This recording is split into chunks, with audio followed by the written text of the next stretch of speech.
వారికి ఇంకొక పక్కన ఇది ఒక ప్రాబ్లం అయితే విశాఖపట్నం స్టీల్ ప్లాంట్ అది కూడా కావాలని రెచ్చగొట్టే పరిస్థితికి వస్తున్నారు. ఓకే, దాని గురించి నేను పెద్దగా మాట్లాడడం లేదు. రెచ్చగొడితే రెచ్చిపోయాడు కూడా ఎవరు లేరు ఇక్కడ. విశాఖపట్నం అనేది తెలుగుదేశం పార్టీకి ఎన్డీఏ కూటమికి ఒక స్ట్రాంగ్ ఇది.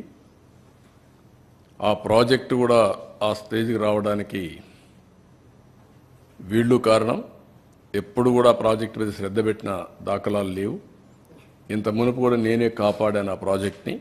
వాజ్పేయి గారి పీరియడ్లో రీస్ట్రక్చరింగ్ చేసి అప్పుడు కూడా అడిషనల్ ఫండ్స్ అన్ని పంప్ చేశాం, అప్పుడు స్ట్రీమ్ లైన్ చేశాం. ఇప్పుడు కూడా నేను ఆలోచిస్తున్నాను. మళ్ళీ మొన్నే మాకు ఒక మీటింగ్ జరిగింది. కుమారస్వామి గారు ఫైనాన్స్ మినిస్టర్ నేను డిస్కస్ చేశాం. ఈరోజు మళ్ళీ ఒకసారి మాట్లాడాను. ఇప్పుడు ఒక కొత్త డబ్బులు కూడా రిలీజ్ చేసి దాన్ని ఆపరేట్ చేయడానికి ముందుకు పోతున్నారు. ఇది అయిన తర్వాత మళ్ళీ ఒకసారి కూర్చుంటాం.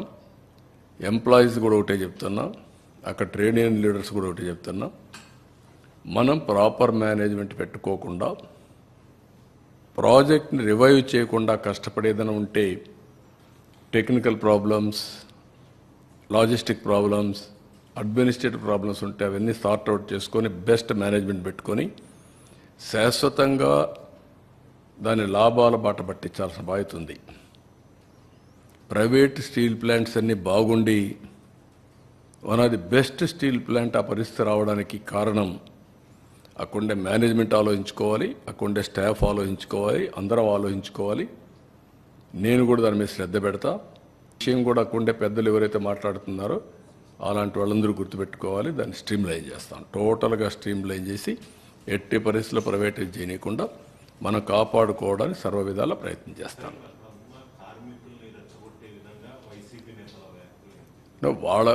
వాళ్ళ పని ఏంటి? ఇదే పని కదా.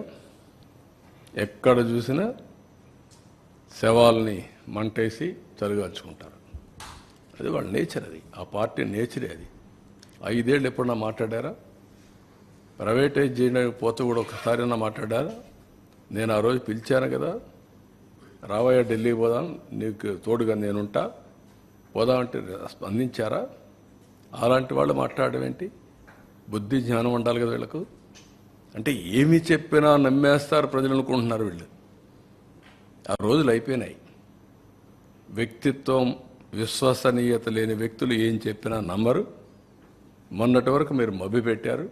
మభ్యపెట్టిన దానివల్ల ప్రజల్లో ఏదో చెప్తున్నారు అనుకున్నారు. ఒక్కసారి అన్నారు, ఒకసారి చూశారు, ఏం జరిగింది కూడా అర్థం చేసుకున్నారు. మళ్ళీ ప్రజలు నమ్మే పరిస్థితులు లేరు. ఆ విషయం వీళ్ళు గుర్తుపెట్టుకోవాలి.